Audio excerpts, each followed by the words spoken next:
В 20 веке получила развитие новая наука – популяционная генетика.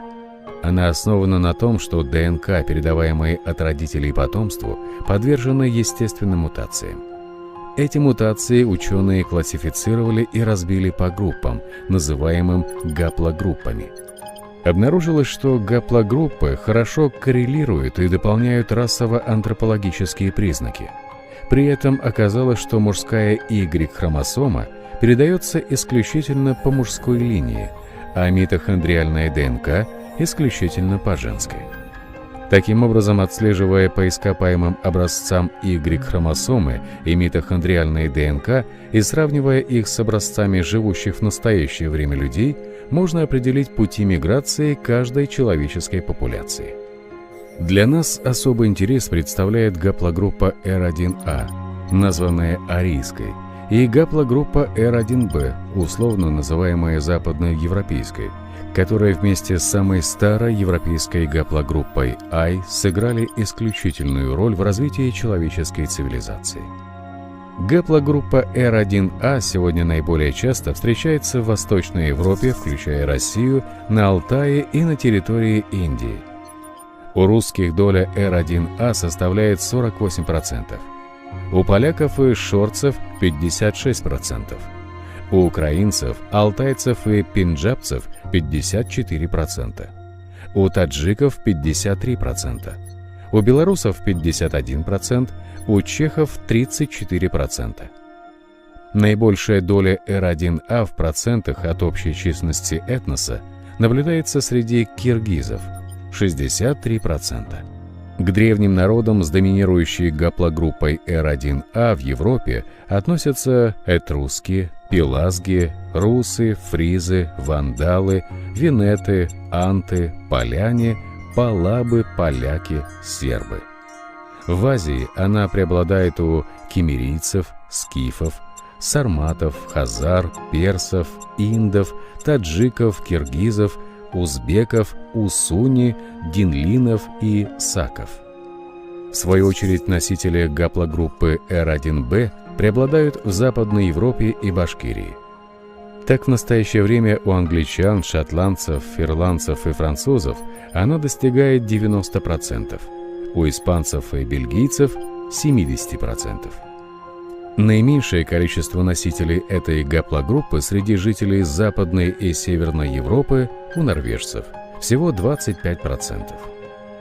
Среди древних народов, имеющих доминирующую гаплогруппу R1B в Европе, можно указать на латинян-ромеев, греков-дарийцев, готов, тевтонов, саксов, англов, кельтов, галлов, франков, басков, шведов.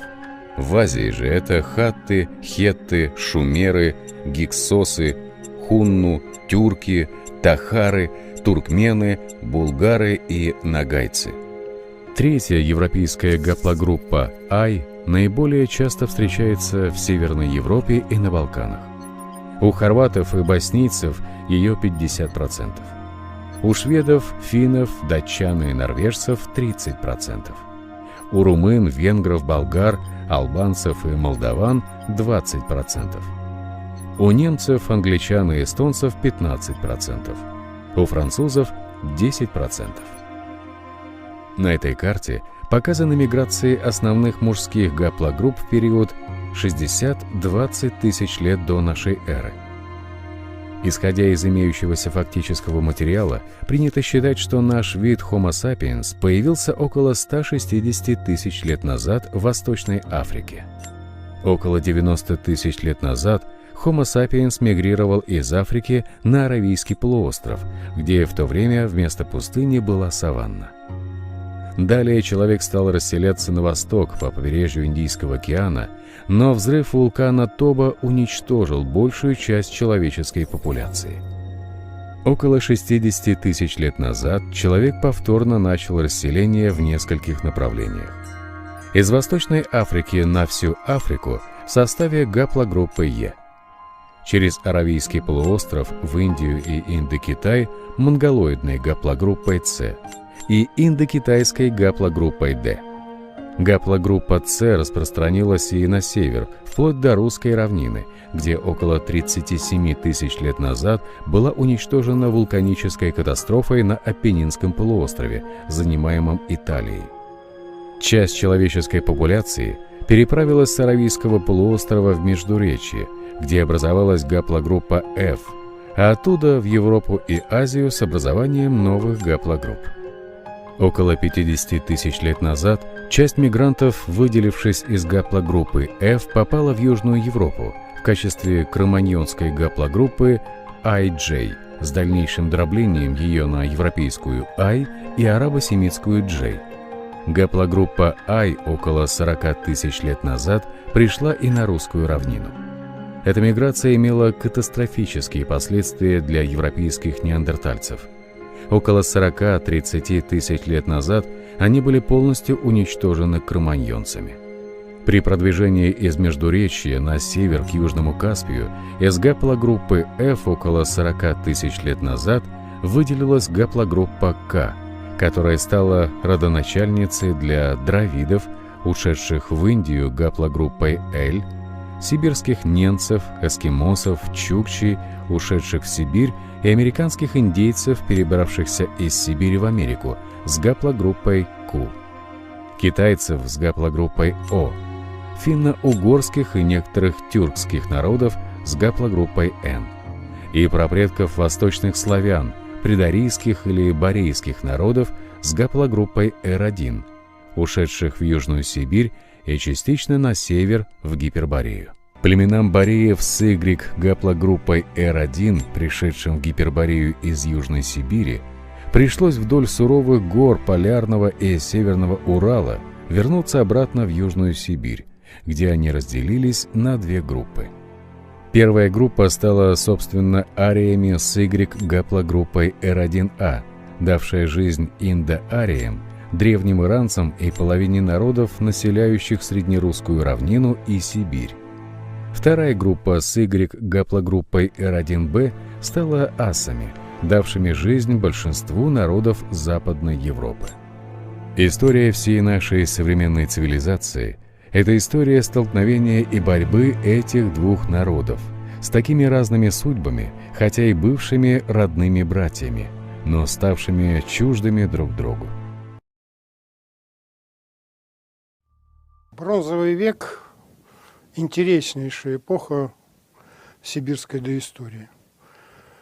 Она принесла в наш регион новые технологии, знакомство с металлом, сформировала новый тип экономики. На юге Западной Сибири появились ранее невиданные здесь культуры колесничих, всадников, воинов, пахарей, возможно, но прежде всего скотоводов. Все начинается где-то на рубеже 18-17 века. С Переднего Востока проникают племена, стоящие у истоков так называемой андроновской культуры. Сначала они остановились в Южном Зауралье, где известна так называемая страна городов, а самый известный из них – поселение Аркаим. Представьте себе то ли знак солнца, то ли знак колеса, воплощенный в архитектуре этого города, этой крепости.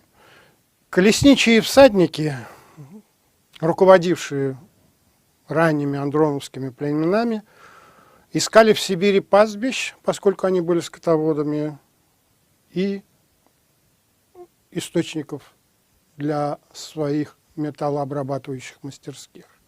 Известно, что Западная Сибирь бедна выходами меди, а на равнине их вообще в принципе нет. А бронзовый век – это прежде всего потребность в руде. И руда была на Урале, руда была в Северном Казахстане, медистые песчаники так называемые, и руда была на Алтае. Вот эти-то районы и привлекали андроновцев в первую очередь. Но, как мы знаем, и я обязательно об этом еще расскажу, не только андроновцев.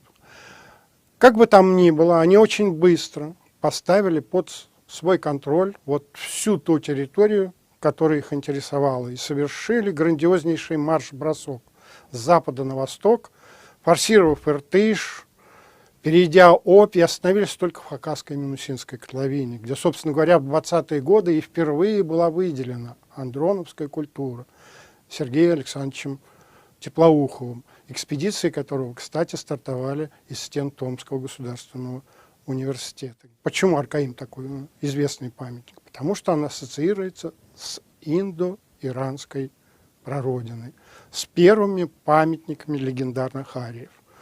И тут большинство археологов в принципе солидарны. Действительно, это были те индоиранские племена, которые стояли у истоков культуры этого народа, создатели легендарных Авесты, Ригведы, которые позднее, очевидно, стартовали уже из южно-русских и западно-сибирских степей, далее на восток и на юг, где они стали известны как разрушители древнейших культур Индостана и создатели новой арийской культуры.